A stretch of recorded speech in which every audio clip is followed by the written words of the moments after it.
podeu veure, estem a Cadaqués. Aquí el senyor Dalí té una escultura ja de gran, perquè és una de les poblacions que més ha aprofitat el nom del pintor i que més li agrada a veure les seves ciutats preferides. De totes maneres, és un personatge peculiar i polèmic i tant el podem veure llogat aquí en la seva època ja de madur. Li falta el bastó, per cert, que ha desaparegut. Però després també podem veure l'altra part de Dalí, considerat un avi de dòlars, una persona que sempre va pensar en els diners i la seva fama. O sigui que la seva fama ha passat en dues parts, com el gran artista, però també com l'aprofitat i l'home de negocis. I Cadaqués és el seu petit paradís.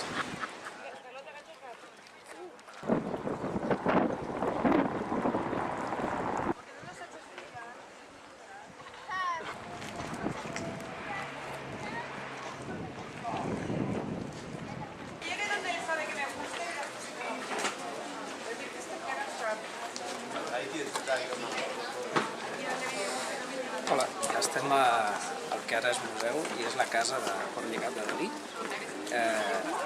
Aquí és on ell pintava tots els estius que podia, s'ho passava molt bé, es banyava, anaven a fer la mar amb la barca groga de Gala i de fet Gala va morir aquí i el dia que la van traslladar d'aquí va ser l'última vegada que Dalí va estar a Port Lligat i no va tornar-hi mai més. Després en la novel·la explico com s'ha convertit en museu i els personatges de l'actualitat visiten totes les interioritats de Dalí.